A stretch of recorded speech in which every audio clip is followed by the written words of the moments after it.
Good morning. This is Rashad Mitchell coming to you live from my YouTube channel as I continue my part series, The Week That Was College Football History Review, the 1973 college football season. This is week 7. The games that I played on October 27th, 1973. Let's get into it for week 7, October 27th, 1973. Dartmouth beat Harvard by a score of 24-18. Storming to 24-3 halftime lead, the aroused Big Green took second step in season-closing 6-game victory. This game that reaped Ivy League crown.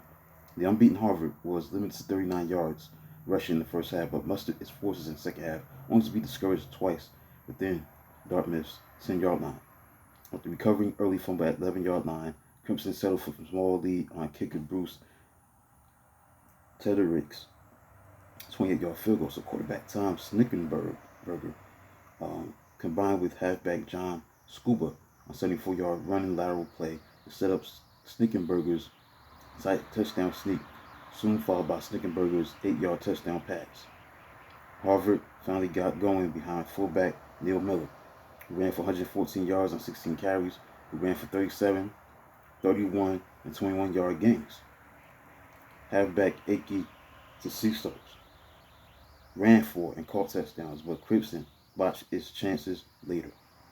Next, Louisiana State, the number 9 team in the country, beat South Carolina 33-29.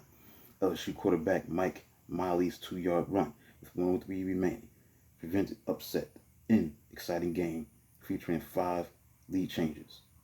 Winning drive took Miley less than 2 minutes to achieve. Key play being his 48 yards completion to wide receiver Ben Jones.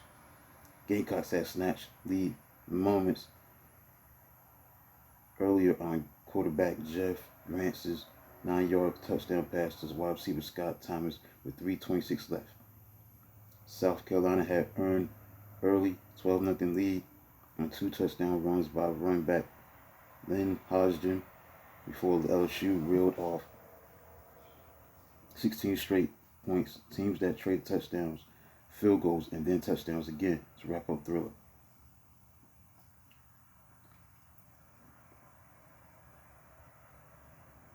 Auburn beat Houston by a score of 7-0.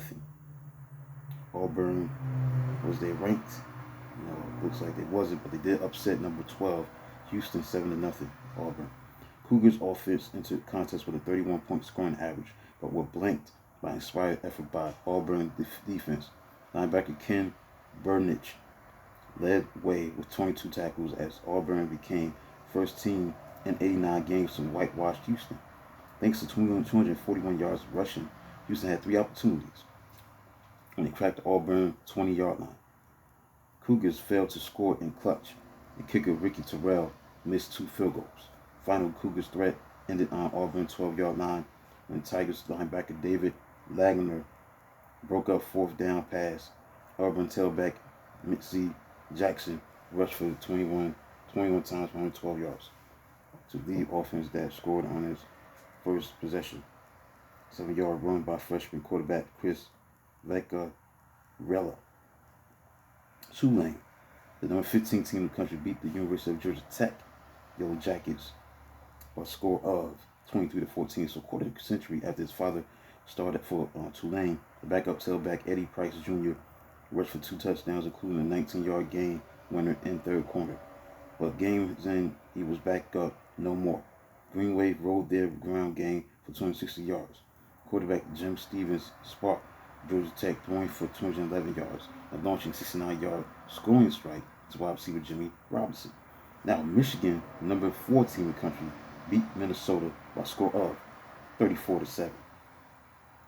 Notre Dame, the number 8 team in the country, beat number 6 Southern California 23-14. Notre Dame guards Jerry DiNardo and Frank Palmerico, high school teammates from Brooklyn, pulled out of line and delivered punishing blocks all game.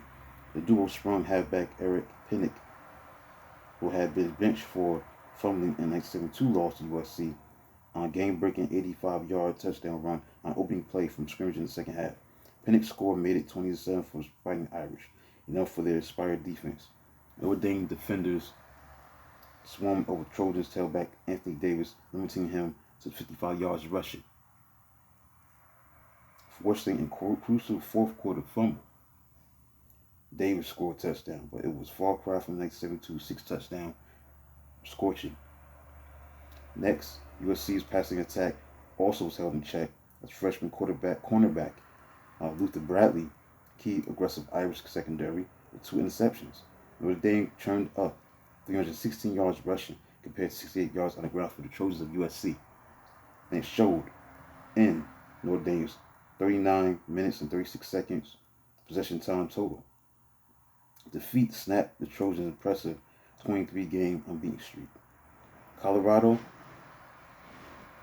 beat Missouri, the number 17 in the country, 17-13, as Missouri scored 10 straight fourth quarter points on a 22-yard run by quarterback John Cherry and a 21-yard field goal by kicker Greg Hill to take a 13-10 lead. But Tigers fumbled away a chance to remain undefeated just when it seemed that they were on the verge of clinching a victory. Colorado defense stiffened, forcing fumble at its 24-yard line. Offense then marched 76 yards to victory. The Buffaloes fullback Jim Kelleher delivered winning play on a 4-yard run that capped a 5-play drive. Launch was highlighted by a 40-yard scramble by quarterback Clyde Crutchman on play in which he was nearly sacked. Before being injured in third quarter, new Colorado career rushing leader, tailback Charlie Davis rushed for 76 yards and touchdown.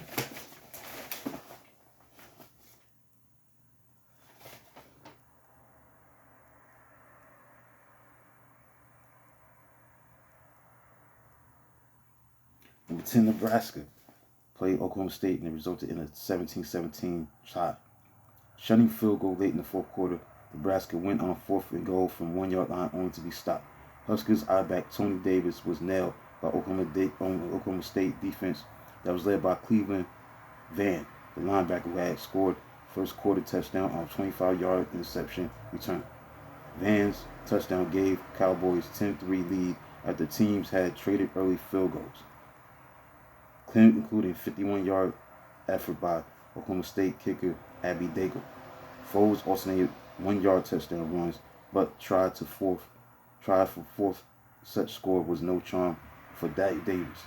Oklahoma State quarterback Brent Blackman ran for 141 yards. So that's it, man. That's it for the week that was college football history review. The games that were played October 27th, 1973. This is week number 7. Let's get into the AP poll as October 29th looks like this. It was a two-way, one tie. Excuse me. It was a 19th spot was a tie between Auburn and Texas. Number 18 was Houston. Number 17 was Colorado. 16 was Miami of Ohio. 15 was Texas Tech. Tulane was number 14. 13 was Nebraska. 12 Missouri. Number 11 was Tennessee. To round it out with the top 10, you had UCLA at number 10. Southern California at number 9. Number 8 Arizona State. Number 7 Louisiana State. 6 Penn State. The top 5 was Notre Dame. Number 5. Michigan. Number 4. 3 Oklahoma. 2 Alabama. 1 Ohio State.